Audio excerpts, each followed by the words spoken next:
اعوذ باللہ من الشیطان الرجیم بسم اللہ الرحمن الرحیم۔ تختی نمبر 3، حروف مقطعات۔ الف لام میم۔ لام کے اوپر مد کی علامت ہے، میم پر بھی اسی طرح مد کی علامت ہے۔ جس لفظ پر یہ علامت ہو اس لفظ کو لمبا کر کے پڑھنا ہے۔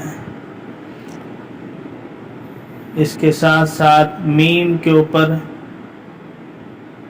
دندانوں کی طرح شد کی بھی علامت ہے، اور جس حرف پر یہ علامت ہو اس لفظ کو مشدد کہا جاتا ہے، اور مشدد لفظ کو 2 مرتبہ پڑھا جاتا ہے۔ ایک مرتبہ پچھلے حرف کے ساتھ ملا کر، دوسری مرتبہ علیحدہ اسے پڑھا جاتا ہے۔ اس لیے میم کو لام کے ساتھ ملا کر بھی پڑھیں گے اور میم علیحدہ سے بھی پڑھا جائے گا۔ اس کو یوں پڑھیں گے: الف لام میم، الف لام میم صاد۔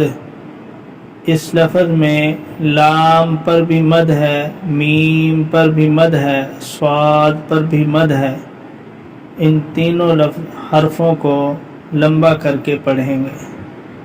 میم پر شد بھی ہے، اس کو لام کے ساتھ ملا کر بھی پڑھیں گے، علیحدہ سے بھی پڑھیں گے۔ الف لام را، لام کے اوپر مد ہے، اس کو لمبا کر کے پڑھیں گے۔ را کے اوپر کھڑی زبر ہے، اس کو مد سے کچھ کم لمبا کر کے پڑھا جاتا ہے۔ الف لام میم را۔ اس لفظ میں لام پر بھی مد ہے، میم پر بھی مد ہے، اور را پر کھڑی زبر ہے۔ لام کو لمبا کر کے پڑھیں گے، میم کو بھی لمبا کر کے پڑھیں گے، اور میم پر شد بھی ہے تو لام کو میم کے ساتھ ملا کر بھی پڑھیں گے اور علیحدہ سے بھی پڑھیں گے۔ را پر کھڑی زبر ہے، جس کو مد کی بنسبت کچھ کم لمبا کر کے پڑھا جاتا ہے۔ کاف ہا یا عین صاد۔ کاف پر مد ہے، ہا پر کھڑی زبر ہے، یا پر کھڑی زبر ہے، عین پر مد ہے، صاد پر بھی مد ہے۔ کاف، عین اور صاد کو لمبا کر کے پڑھیں گے۔ طٰ، ان دونوں حرفوں پر کھڑی زبر ہے، ان کو تھوڑا تھوڑا کھینچ کر کے پڑھیں گے۔ طٰ سین میم۔ طا پر کھڑی زبر ہے، سین پر میم ہے، سین پر مد ہے اور میم پر بھی مد ہے۔ طا کو معمولی کھینچیں گے، سین اور میم کو کھینچ کر کے پڑھیں گے۔ چونکہ میم پر شد بھی ہے تو سین کو میم کے ساتھ ملا کر بھی پڑھیں گے، علیحدہ سے بھی پڑھیں گے۔ طا سین۔ طا پر کھڑی زبر ہے، اس کو معمولی کھینچیں گے۔ سین پر مد ہے، اس کو تھوڑا زیادہ کھینچیں گے۔ یاسین۔ یا پر کھڑی زبر ہے، سین پر مد ہے، یا کو معمولی کھینچیں گے، سین کو کچھ زیادہ کھینچیں گے۔ صاد۔ صاد پر مد ہے، اس کو لمبا کر کے پڑھیں گے۔ حامیم۔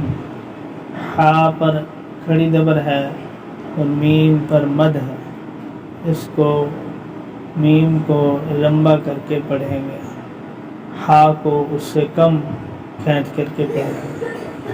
حامیم عین سین قاف۔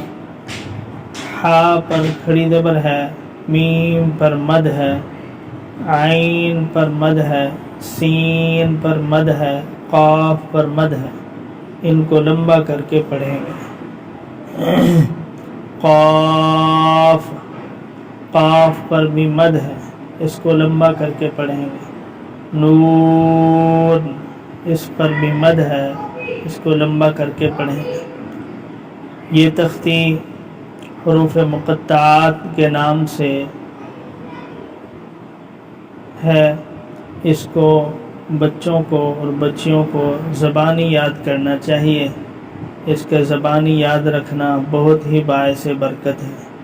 اسی طرح جو شخص اس تختی کو، ان الفاظ کو کسی کاغذ پر اچھی طرح لکھوا کر گھر کے اندر اوپر کی جانب محفوظ کر کے لٹکا دے تو اس گھر کے اندر بھی بہت برکت ہوتی ہے۔